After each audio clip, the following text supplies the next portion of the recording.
Big boss 7 fame పల్లవి ప్రశాంత్ షోలో గెలిచిన తర్వాత చాలా హడావిడి చేశాడు. దీంతో పోలీసులు అరెస్ట్ చేసి జైల్లో పెట్టారు. తాజాగా బెయిల్ పై బయటకు వచ్చాడు. ప్రతి ఆదివారం జూబ్లీ హిల్స్ పోలీస్ స్టేషన్ కి వచ్చి వెళ్లాలని కండిషన్ పెట్టిన పోలీసులు కొన్నాళ్ల వరకు ఇంటర్వ్యూస్ లాంటివి ఏమీ ఇవ్వకూడదని కూడా చెప్పారు. ఇదంతా పక్కన పెడితే ఈ రైతు బిడ్డ తనకు జరిగిన విషయంపై కొంతమందిపై రివెంజ్ తీసుకోబోతున్నట్లు టాక్ అయితే వినిపిస్తోంది. రైతు బిడ్డ అనే ట్యాగ్ తో బిగ్ బాస్ 7 షోలో పాల్గొన్న పల్లవి ప్రశాంత్ ఎలాగైతేనే విజయం అయితే సాధించాడు.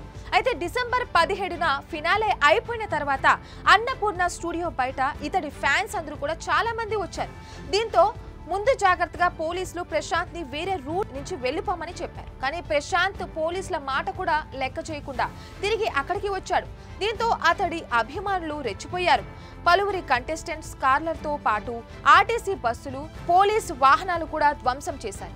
దీన్ని సీరియస్ గా తీసుకున్న పోలీసులు ప్రశాంత్ ని అతడి ఊరికెళ్లి మరీ అరెస్ట్ చేశారు. కోర్టు 14 రోజులు జైలు శిక్ష విధించగా చెంచల్గూడ జైల్లో పెట్టారు. 4 రోజుల తర్వాత అతడికి బెయిల్ రావడంతో తిరిగి ఊరికెళ్లిపోయాడు.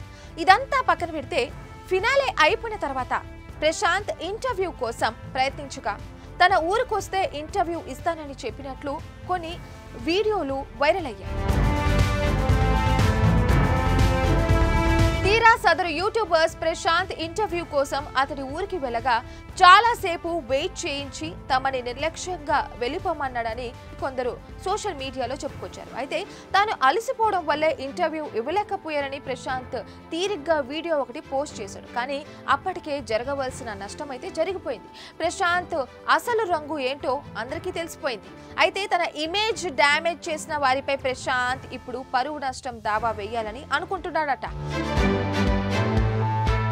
ఇందులో ఎంత నిజమనేది పక్కన పెడితే ఇది జరిగే పనేనా అనిపిస్తుంది.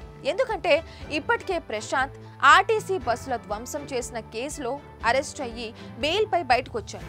ఇలాంటి టైంలో పరువు నష్టం దావా లాంటి కొత్త తలనొప్పులు తీసుకురావడం ఎంతవరకు కరెక్ట్ అనేది చూడాలి.